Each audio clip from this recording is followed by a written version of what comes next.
ગાંધીનગરમાં પૂર્વ આઈપીએસ અધિકારી ડીજી વણઝારા અને કેજી વણઝારાએ પરિવાર અને સંબંધીઓ સાથે કરી ધૂળેટીની ઉજવણી। પરંપરા મુજબ વણઝારા પરિવારે થોડો કલર અને ભરપૂર નૃત્ય સાથે ધૂળેટીની ઉજવણી કરી। વણઝારા પરિવારના મહિલા સભ્યોએ પુરુષોને લઠ મારી ઉજવણી કરી।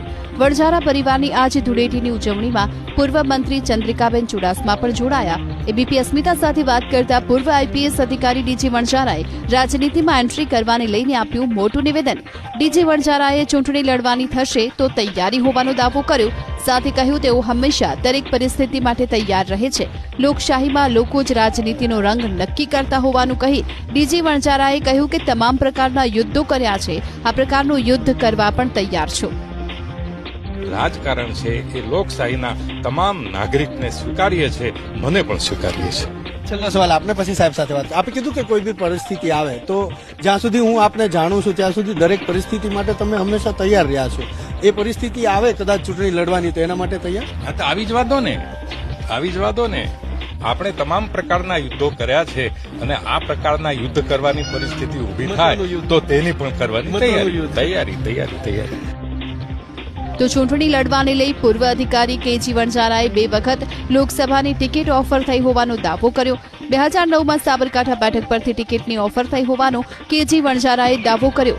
એટલું જ નહીં, 2012માં ગાંધીનગર બેઠક પર પણ પોતાનું નામ ફાઇનલ થયું હોવાનું અને વર્ષ 2014માં પણ જે 2 નામ નક્કી થયા હતા તે બંને નામ પોતાના જ હોવાનો દાવો કર્યો। એબીપી અસ્મિતા સાથે વાત કરતા કેજી વણઝારાએ સ્પષ્ટ કર્યું કે મારે ચૂંટણી લડવી નથી, પરંતુ એનો મતલબ એ નથી કે હું રાજકારણમાં નથી। રાજકારણ રાજભવનથી લઈ રસોડા સુધી દરેક જગ્યાએ હોય છે।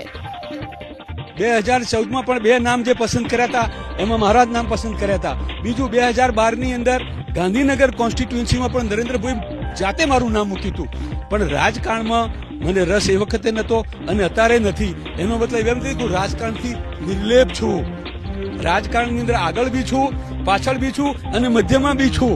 જરૂરી નથી કે ભલે કૃષ્ણ સાહેબ જે મહાભારતની લડાઈ થઈ એમાં કૃષ્ણે હથિયાર નતા ધારણ કર્યા, એમાં કૃષ્ણ અર્જુનના ફક્ત સારથી હતા, છતાં પણ કૃષ્ણ યુદ્ધમાં હતા। એ પ્રમાણે અમે સારથી હોઈએ, ધનુષ્ય લીધેલું હોય, તલવાર લીધેલી હોય કે લાકડી લીધેલી હોય, ગમે તે મારા હાથમાં હોય, પણ રાજકારણમાં અમે છીએ।